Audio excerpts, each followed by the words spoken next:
The Red Cornish Ranger presents Nerds Through Comics.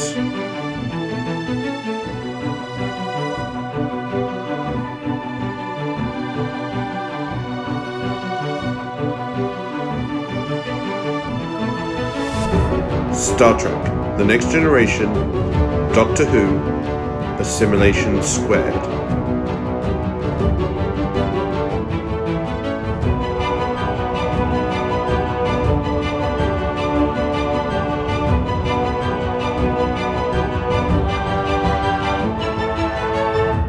Chapter 8.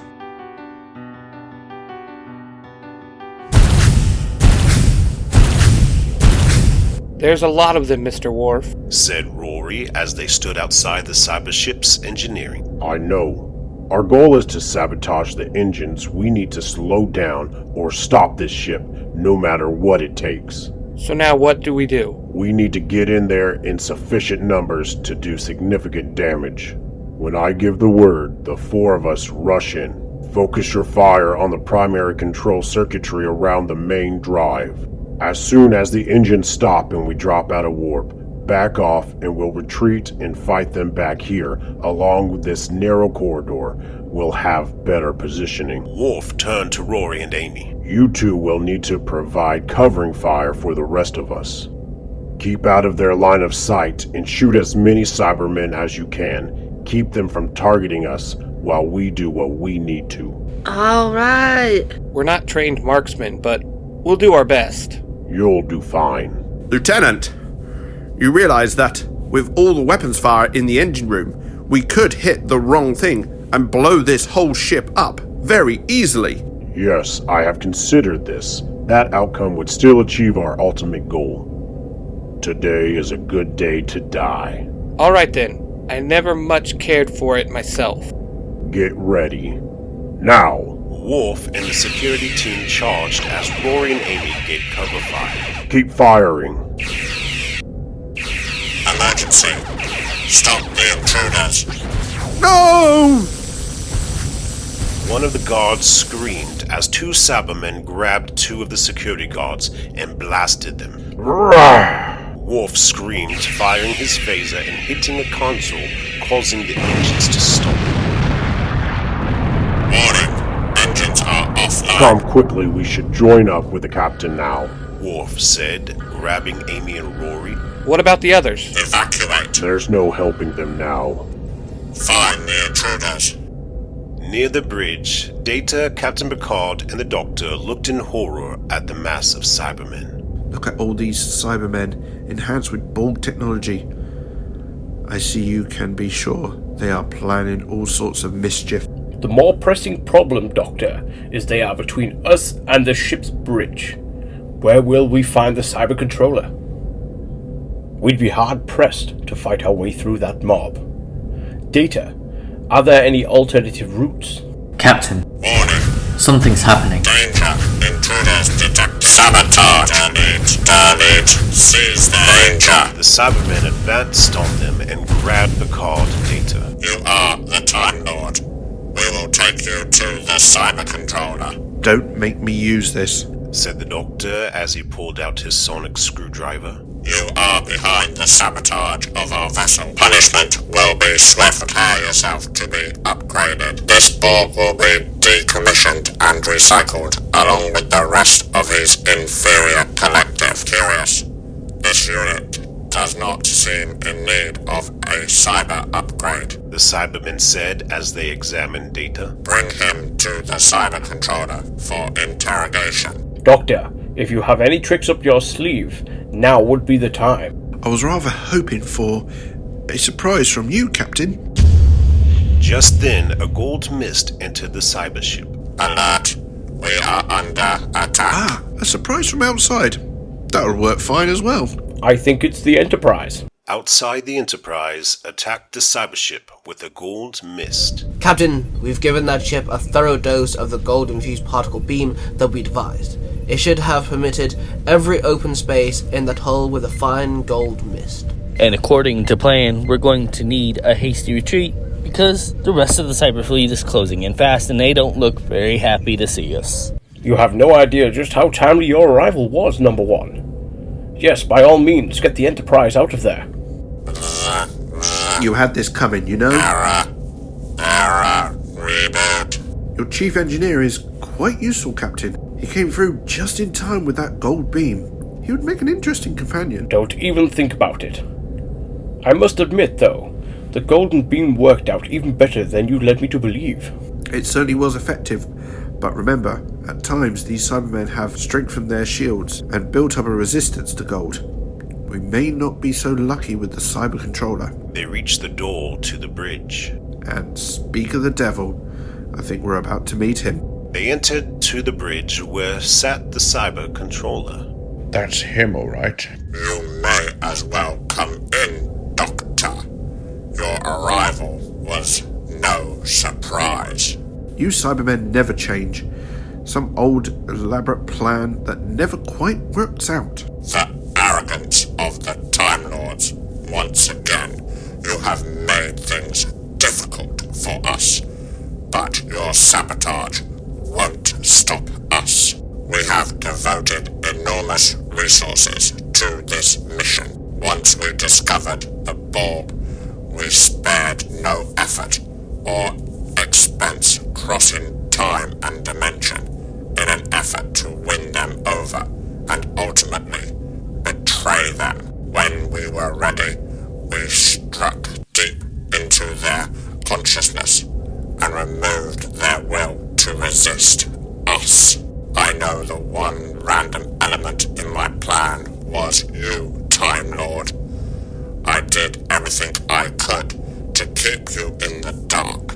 You nearly succeeded, but I figured it out, just as I always do. Once we have finished cyber-converting the Borg and this entire universe, we are going back. We're going to enslave your universe as well. I don't think so. Your ship's already disabled. Our countless defeats at your hands are finally over. There's nothing you can do this time. You've walked right into my hands.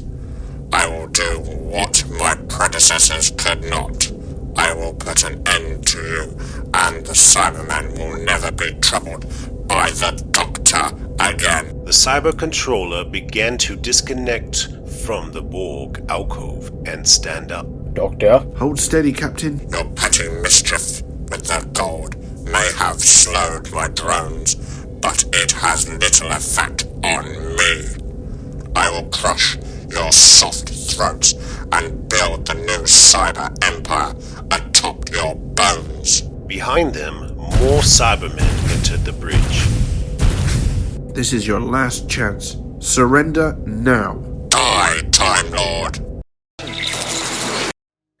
Hey listeners, I'm glad you're enjoying what you're listening to. I'm Billy from Zero to Hero Podcast. I'll always be joined by Jim, and me and him are the Bulk and Skull Podcasting. If you definitely like jumping down rabbit holes from week to week of anything that ranging from the old school Power Rangers 90s-esque nostalgia, or we could even be talking about moon landings. So, I know you're interested, so definitely after the show, come check us out. Zero to Hero Podcast. Back to action! The cyber controller lunged at the Doctor, who moved just in time. Whoa! Now, Data. Shouted Picard as he fired on two of the Cybermen. Data in the Borg drone pushed the cyber controller back into his chair and held him down. Release me. I will kill the Time Lord.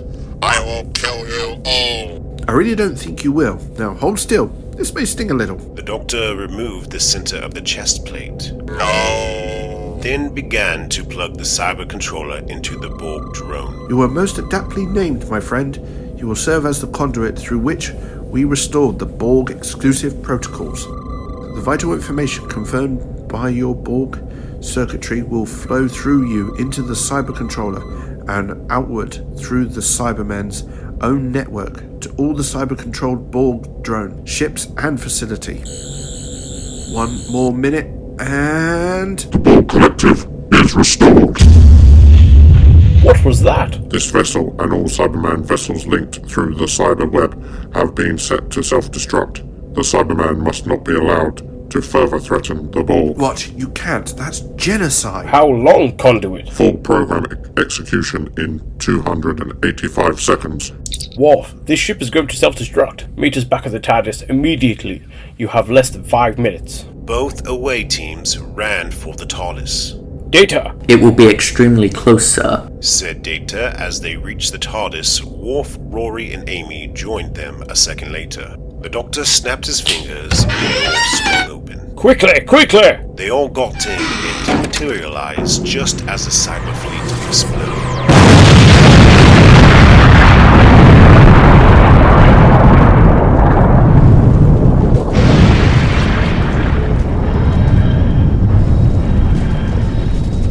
There it is. I'll not grieve, Doctor. You saw the worlds they ravaged. Yes, I know, but what's this? As the Doctor turned to see the Borg drone assimilating the TARDIS console. Resistance is futile. All will be assimilated. No, you can't. How can this be? I thought he had removed his ability to assimilate. His ability to assimilate organics, Captain. This looks to be strictly medical interface. Our arrangement is at an end, Time Lord. The Borg Collective must have this technology. With it, all time periods can be assimilated, and Borg will extend to all worlds, all times. All that is, will be, and always have been Borg. Data attempted to pull the Borg drone off the console. Resistance is futile. The Borg grabbed Data by the neck, and as he did this, a strange gold energy moved from the TARDIS console to Data. Fascinating. Said Data as his eyes glowed with the TARDIS energy. Data! Doctor, what's happening? My ship is alive, Captain, and it's retreated from the Borg assimilation into the one place it can. Commander Data.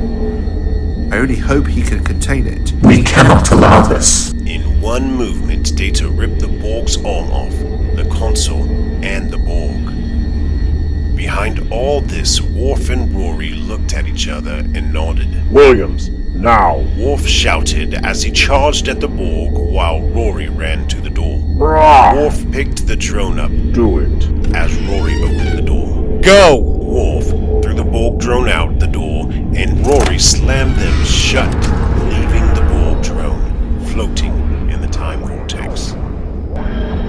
Are you alright, Mr. Data? Yes, Captain. The TARDIS's energy has retreated to its home within the ship. It was remarkable. Not to worry, Captain. Only minor damage to the old gal. I'll have us rendezvousing with the Enterprise in no time. Make it so, Doctor.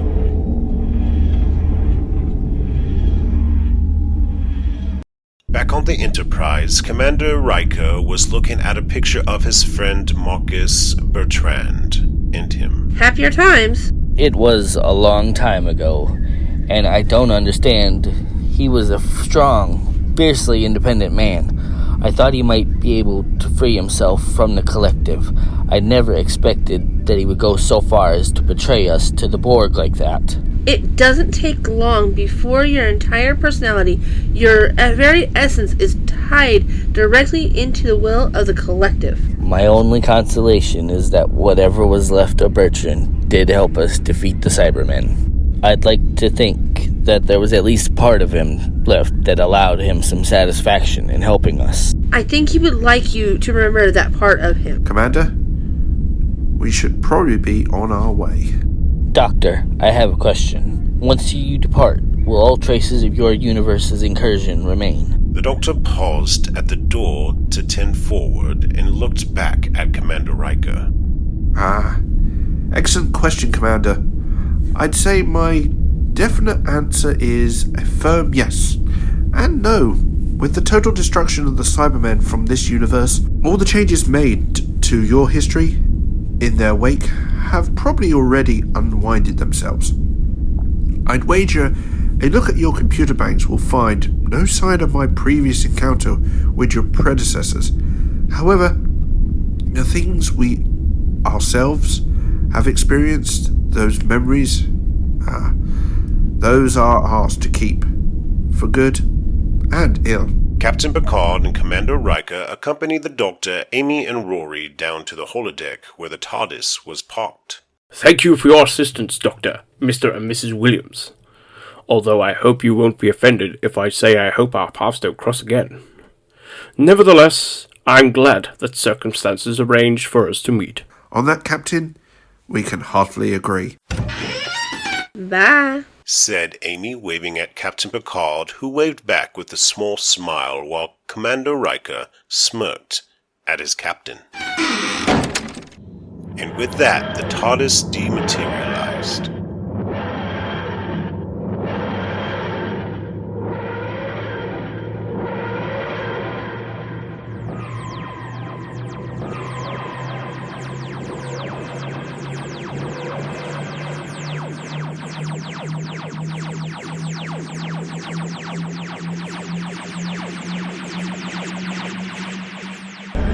So, Doctor, you really think we'll have no problem getting home? Absolutely none, Rory, my boy. This universe wants us gone just as ours wants us back. It'll be smooth sailing. I just hope. Just hope what? I just hope we haven't left anything behind.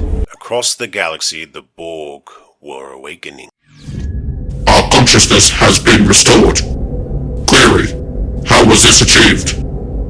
The Time Lord and Locutus succeeded in defeating those who attempted to assimilate us. Conclusion: with our enemy destroyed, the Time Lord and humanity are once again ripe for assimilation. Query: how is the Time Lord to be assimilated? Resolution: the Borg must investigate and master time travel. Hi everyone, it's Mark the Red Cornish Ranger. Before we finish this episode, I just want to thank everyone who has listened to the full set of episodes over the past few months. I hope you've enjoyed them. I also want to thank the cast of Nerds Through Comics who have done the voices for all the Star Trek Doctor Who crossover episodes. They are Ben, the Baker Ranger, who was the narrator for the episodes, and Lieutenant Worf. There's Cosplay Wife 637, who played Amy Pond and Dr. Crusher.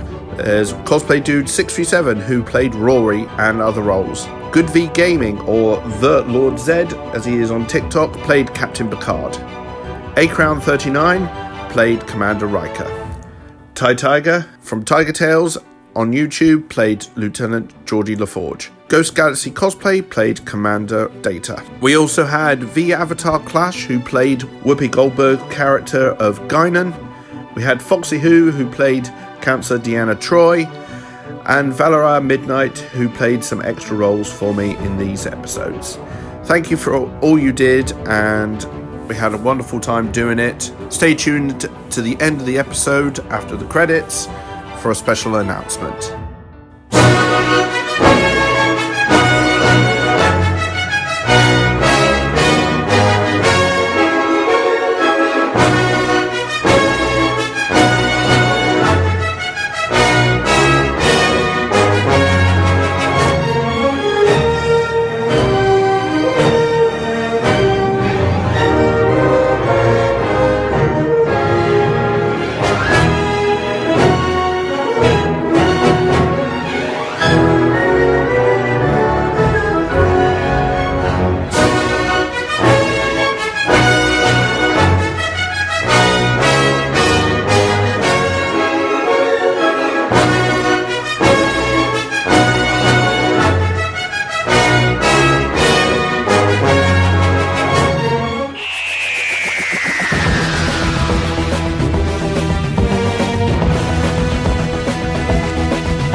In a world, two groups of teens will clash and face off against evil. One group trained in the ninja arts, the other has the power of the grid. Get ready for Mighty Morphin Power Rangers, Teenage Mutant Ninja Turtles, coming to Nerds Through Comics.